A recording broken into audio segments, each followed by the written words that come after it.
E classes podem te tentar a fazer herança através da palavra-chave extends, e as hierarquias dessas classes tendem a causar uma série de problemas em uma aplicação JavaScript. Quais problemas são esses? A herança clássica tem um sério problema de acoplamento. Quando você cria uma subclasse, você está criando uma classe que é dependente da implementação da classe pai. Se você modificar a classe pai, ela pode quebrar a implementação de uma quantidade enorme de classes descendentes. Quer ver um outro problema? Eu vou remover todo esse código e vou inserir uma classe A que contém um método first. E esse método vai retornar 1. Ele vai retornar quando eu escrever return corretamente, que ainda não rolou. Aqui abaixo eu vou inserir um método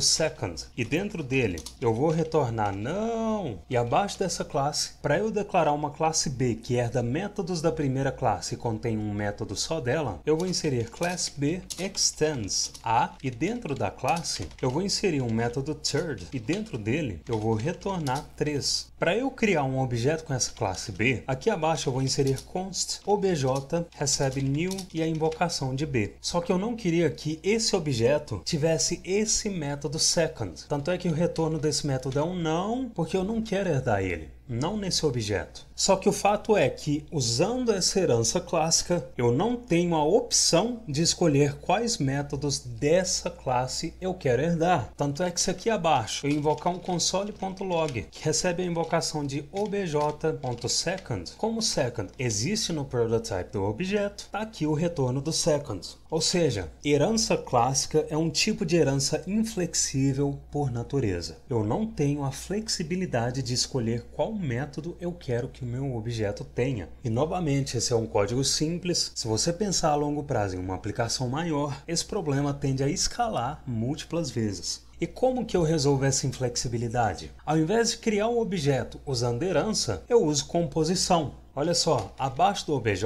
ao invés de criar uma classe com 2 métodos, eu vou inserir uma const A, que recebe um objeto, e dentro desse objeto, para declarar o método first, eu vou inserir first, e dentro dele vou retornar 1. Eu posso fazer a mesma coisa para declarar os outros 2 métodos. Então aqui abaixo eu vou inserir uma const B, que recebe um objeto, e dentro desse objeto eu vou inserir o second, e dentro dele vou retornar essa string, e para declarar o método third, eu vou inserir uma const C, que recebe um objeto, e dentro desse objeto eu vou inserir third, e dentro dele eu vou retornar 3. Por que que eu fiz isso? Eu fiz isso porque agora, ao invés de criar um objeto em que eu não posso selecionar muito bem os métodos que ele vai ter, eu posso criar uma const obj que recebe um objeto, e dentro desse objeto eu posso criar as combinações de métodos que eu quiser. Se eu quiser que esse objeto tenha um método first, tenha um método third, mas não tenha um método second, eu vou executar spread operator A para que as propriedades do objeto A sejam espalhadas aqui dentro do obj,